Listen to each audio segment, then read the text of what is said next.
નમસ્કાર વિદ્યાર્થી મિત્રો, ફરી વખત તમારું સ્વાગત છે. આજનો વિડિયો ધોરણ 10 વિજ્ઞાન અને ટેકનોલોજી પ્રકરણ નંબર 1 રાસાયણિક પ્રક્રિયાઓ અને સમીકરણો માં ભાગ નંબર 2. વિદ્યાર્થી મિત્રો, આજે આપણે વાત કરવાના છીએ પ્રકરણ નંબર 1 નો મુખ્ય ટોપિક જે છે રાસાયણિક પ્રક્રિયા જે છે એને સમતોલિત કઈ રીતે કરવી, સમીકરણોને સમતોલિત કઈ રીતે કરવું. ગયા વિડિયોની અંદર આપણે રાસાયણિક પ્રક્રિયા અને રાસાયણિક સમીકરણ કોને કહેવાય એના વિશેની વાત કરી હતી. આજે આપણે મુખ્ય ભાગ તમારે આગળ ખૂબ જ ઉપયોગી બને એવો જે એક ટોપિક છે મુખ્ય કે સમતોલિત પ્રક્રિયા કઈ રીતે કરવી, એનું બીજું નામ છે હીટ એન્ડ ટ્રાયલ વિધિ. જે આપણે પ્રક્રિયા છે એને સમતોલિત કરીએ છીએ એનું બીજું નામ છે હીટ એન્ડ ટ્રાયલ વિધિ. તો વિદ્યાર્થી મિત્રો, આજે આપણે શીખીશું કોઈ પણ રાસાયણિક પ્રક્રિયા હોય એને સમતોલિત કઈ રીતે કરવી. વિદ્યાર્થી મિત્રો, પહેલી વાત તો સમતોલિત કરવી એટલે શું? તો કે કોઈ પણ પ્રક્રિયા હોય એમની અંદર જે પ્રક્રિયકો છે એ અને નિપજો બંનેની અંદર પરમાણુઓની સંખ્યા છે સમાન હોવી જોઈએ.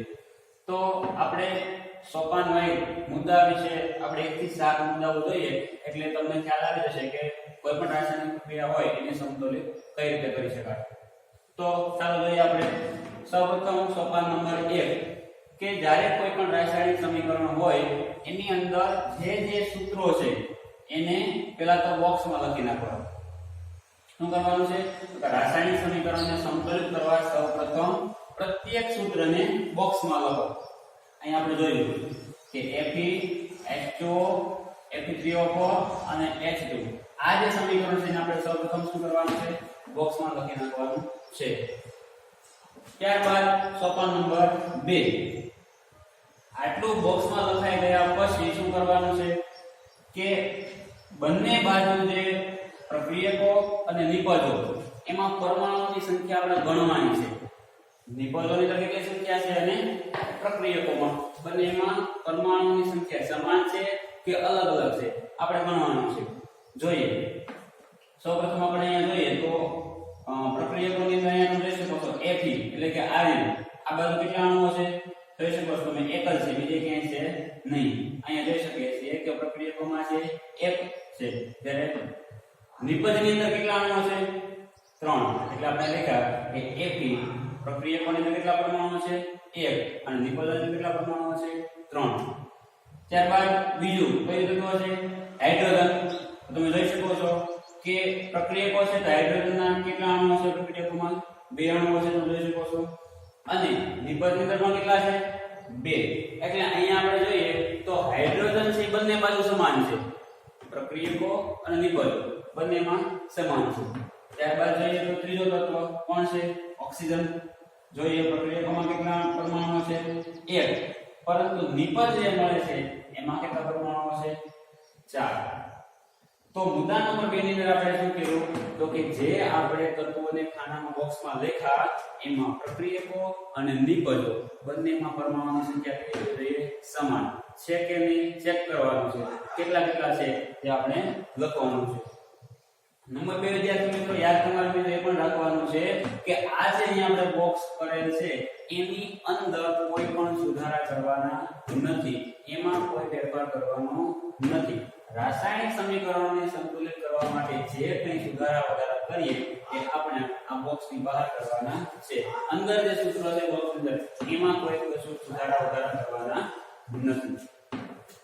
ત્યારબાદ સોપાન નંબર 3 ની અંદર આપણે આવીએ. હવે શું કરવાનું છે? હવે આપણે જોવાનું છે કે આપણે અહીંયા પ્રક્રિયકો અને નિપજો બંનેમાં જોયું કે સૌથી વધારે તફાવત શેમાં છે? સૌથી વધારે પરમાણુઓ શેમાં છે? તો તમે જોઈ શકો છો અહીંયા Fe એટલે કે આયર્ન છે તો એમાં પ્રક્રિયકોમાં કેટલા પરમાણુ છે? 1. નિપજમાં કેટલા છે? 3. તફાવત કેટલો છે? 2 નો. અહીં તમે જોઈ શકો છો હાઇડ્રોજનમાં 2 માં સમાન છે. ઓક્સિજન તો અહીંયા પ્રક્રિયકોમાં કેટલા પરમાણુ છે? 1. પરંતુ નિપજની અંદર કેટલા છે? 4. એટલે કે આના કરતા 3 વધારે છે. એટલે સૌથી પહેલા આપણે સંતુલિત કરવા માટે કોને પસંદ કરીશું? કયા તત્વને પસંદ કરીશું? તો કે ઓક્સિજનને. એટલે સોપાન નંબર 3 વધુ પરમાણુ ધરાવતું સંયોજન પસંદ કરો અને તેમાં રહેલા તત્વોને સમતોલિત કરો. એટલે વધુ પરમાણુ ધરાવતું સંયોજન તત્વ કયું શબ્દમાં છે? ઓક્સિજન. એટલે આ રાસાયણિક પ્રક્રિયામાં આપણે સૌથી પહેલા કોને સંતુલિત કરીશું? ઓક્સિજનને. કઈ રીતે સંતુલિત કરીશું? તો અહીંયા તમે જોઈ શકો છો કે પ્રક્રિયકોની અંદર ઓક્સિજન કેટલા છે? 1. નિપજની અંદર કેટલા છે? 4 પરમાણુઓ છે. એટલે આપણે શું કરીશું? અહીંયા બોક્સની આગળ કેટલા લખી દઈશું? 4. અહીંયા તો 4 છે.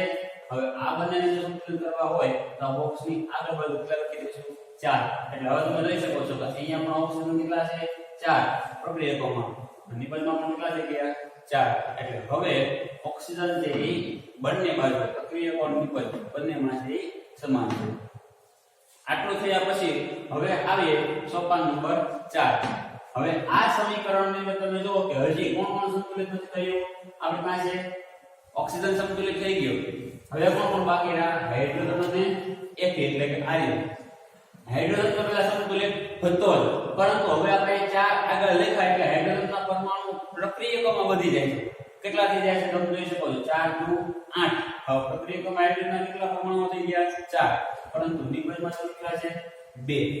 હવે ઓક્સિજનનો પરમાણુ સંતુલિત થઈ ગયો પણ હાઇડ્રોજનનો પરમાણુ છે સંતુલિત છે નહીં. એટલે હવે આપણે કોને પસંદ કરીશું? કોને સંતુલિત કરીશું? તો સૌપ્રથમ આપણે કોને સંતુલિત કરીએ? હાઇડ્રોજન. કઈ રીતે કરીશું? તો અહીંયા તમે જોઈ શકો છો હવે કે Fe+4H2O નિબંધમાં શું મળે છે? Fe3O4 પ્લસ અહીંયા જો H2 હતા. હવે અહીંયા તો 8 હતા, 4 * 8. અહીંયા 8 કરવા માટે શું કરવું પડે? તો મારે આગળ કેટલા લખવા પડે? અહીંયા 4. તો હવે તમે જોઈ શકો છો અહીંયામાં કેટલા થઈ ગયા? 4 * 8. અહીંયામાં કેટલા થઈ ગયા? 4 * 8. એટલે હવે છે અહીંયા હાઇડ્રોજન બંને બાજુ નિપજ અને પ્રક્રિયક બંનેમાં એના પરમાણુની સંખ્યા કેવી થઈ ગઈ? સમાન. એટલે હવે આપણી પાસે એક જ રહ્યો. ઓક્સિજન પણ બંને બાજુ પરમાણુની સંખ્યા સમાન થઈ ગઈ, હાઇડ્રોજનની સંખ્યા પણ સમાન થઈ ગઈ. હવે આપણે કોને સંતુલિત કરીશું? તો કે Fe એટલે કે આયર્ન. બંને બાજુ આપણે સંતુલિત કરવાના છે. પરંતુ જોઈએ હવે જુઓ તમે કે પ્રક્રિયકની અંદર Fe પરમાણુ સંખ્યા કેટલી છે? 1. નિપજની અંદર પરમાણુ સંખ્યા કેટલી છે? 3. તો હવે તમને સીધી ડાયરેક્ટલી ખબર પડી જાય. આગળ કેટલા લખવા પડશે? 3. એટલે બંને બાજુ કેવા થઈ ગયા? સમાન. તમે જોઈ શકો છો અહીંયા આપણે 3 લખીએ બોક્સની આગળની બાજુ એટલે Fe ના પરમાણુ કેટલા થઈ ગયા? 3. અને નિપજની અંદર પણ તમે જોઈ શકો છો કેટલા થઈ ગયા પરમાણુ? 3. તો હવે તમે જોઈ શકો છો 3Fe+4H2O અને નિપજમાં તમે જોઈ શકો છો કે Fe3O4 + 4H2. હવે સોપાન નંબર 5 અંતમાં સમતોલિત સમીકરણ ખરાઈ કરવા સમીકરણની બંને તરફ રહેલા દરેક તત્વના પરમાણુઓની ગણતરી કરી લેવી. હવે સંતુલિત કરી દીધા બાદ હવે આપણે ચેક કરવાનું છે કે બંને બાજુ પ્રક્રિયકો અને નિપજ બંનેમાં પરમાણુની સંખ્યા સમાન છે કે નહીં. જોઈએ આપણે ચેક કરી લઈએ. તો સૌપ્રથમ Fe એટલે કે આયર્ન પ્રક્રિયકોમાં કેટલા પરમાણુઓ છે? 3. તો નિપજમાં પણ 3 છે કે નહીં? અહીંયા તમે જોઈ શકો છો કેટલા છે? 3. ત્યારબાદ વિદ્યાર્થી મિત્રો હવે આગળ વધીશું. હાઇડ્રોજન કેટલા પરમાણુ છે હાઇડ્રોજનના? 4 * 2. અહીંયા ગુણાકાર કરવાનો છે. 4 * 8. પ્રક્રિયકમાં હાઇડ્રોજનના કેટલા પરમાણુ છે?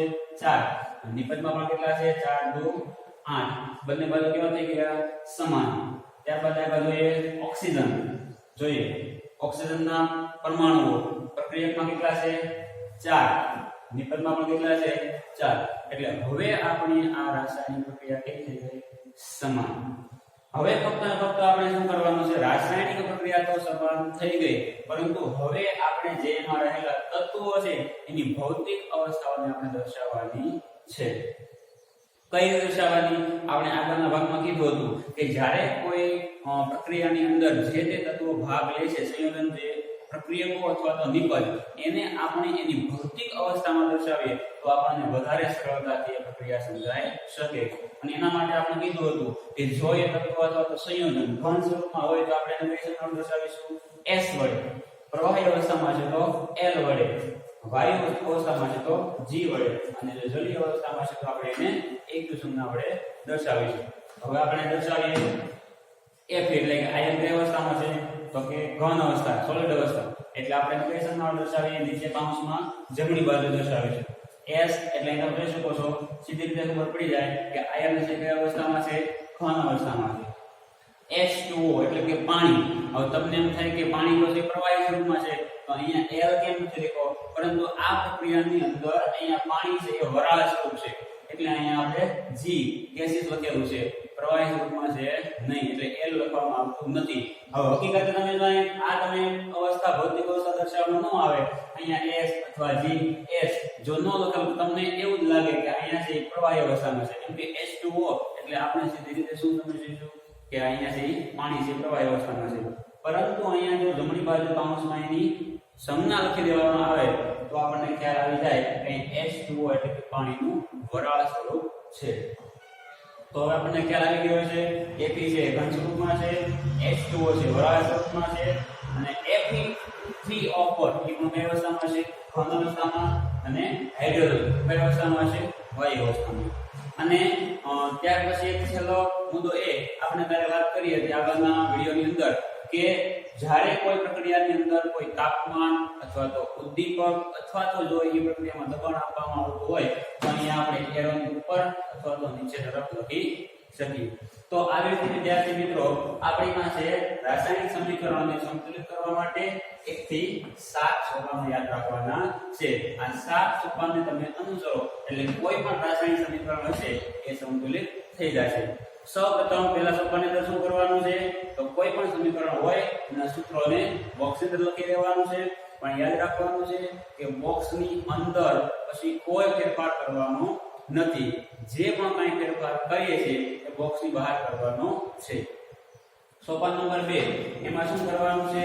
કે આપણે બંને બાજુ પ્રક્રિયકો અને નિપજ બંનેમાં પરમાણુની સંખ્યાની ગણતરી કરવાની છે કે જે તે તત્વના પરમાણુઓ પ્રક્રિયક અને નિપજમાં કેટલા છે ગણી લીધા પછી સોપાન 3 ની અંદર શું કરવાનું છે જોવાનું છે કે પ્રક્રિયક અને નિપજમાં જે તત્વો કે પરમાણુઓ એની સંખ્યા છે એ સૌથી વધારે તફાવત શેમાં છે જેમાં તફાવત સૌથી વધારે હોય અથવા તો જે પરમાણુની સંખ્યા વધારે હોય સૌથી એનાથી આપણે શરૂઆત કરવાની છે અહીં આપણે જોઈએ કે સૌથી વધારે કોણ છે ઓક્સિજન ત્યાંથી આપણે શરૂઆત કરી અને ત્યાર પછી ધીમે ધીમે સ્ટેપ બાય સ્ટેપ એક તત્વ બંને બાજુ સંતુલિત પરમાણુની સંખ્યા થઈ જાય પછી એના પછી બીજો એના પછી ત્રીજો અથવા તો ચોથો એ રીતે ક્રમમાં છે તમે સંતુલિત કરી શકો છો અને છેલ્લે આપણે શું કરવાનું છે એની ભૌતિક અવસ્થાને દર્શાવવાની છે ઘન હોય તો S પ્રવાહી હોય તો L વાયુ હોય તો G અને જો જલીય દ્રાવણ હોય તો આપણે AQ વડે દર્શાવવાનું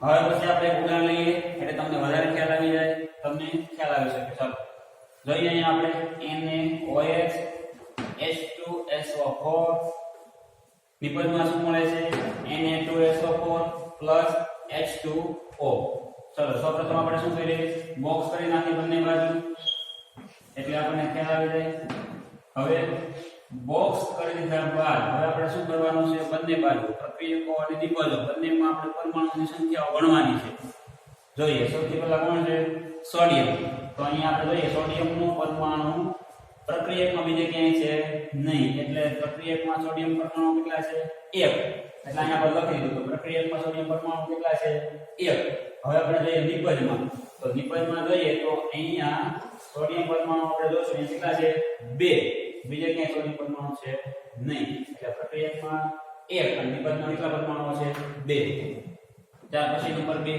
હવે કયો તત્વ છે ઓક્સિજન તો ઓક્સિજન પ્રક્રિયકની અંદર કેટલા પરમાણુ છે અહીંયા 1 અને અહીંયા 4 એટલે ટોટલી પ્રક્રિયકોમાં કેટલા પરમાણુઓ છે ઓક્સિજનના તો કે 5 અહીંયા આપણે લખીએ ઓક્સિજનના કેટલા પરમાણુઓ છે 5 હવે જોઈએ નિપજમાં તો નિપજમાં ઓક્સિજનના કેટલા પરમાણુ છે અહીંયા 4 અને 5 તો અહીંયા છે ઓક્સિજનના પરમાણુઓ પ્રક્રિયક અને નિપજમાં બેમાં કેવા છે સમાન ત્યાર પછી નંબર 3 કોણ છે હાઇડ્રોજન તો જોઈએ કે ભાઈ પ્રક્રિયક છે એમાં હાઇડ્રોજન પરમાણુની સંખ્યા કેટલી છે અહીંયા 1 છે અહીંયા 2 છે ટોટલ કેટલા થયા 3 તો નિપજમાં કેટલા છે અહીંયા કોઈ હાઇડ્રોજન છે અહીંયા કેટલા છે 2 એટલે તમે જોઈ શકો છો કે પ્રક્રિયકમાં હાઇડ્રોજન પરમાણુ કેટલા છે 3 જ્યારે નિપજમાં કેટલા છે 2 અને છેલ્લો હવે કયો હોય તો સલ્ફર તો પ્રક્રિયકમાં સલ્ફર પરમાણુની સંખ્યા કેટલી છે 1 જ છે નિપજમાં જોઈએ કેટલી છે નિપજમાં પણ કેટલી છે?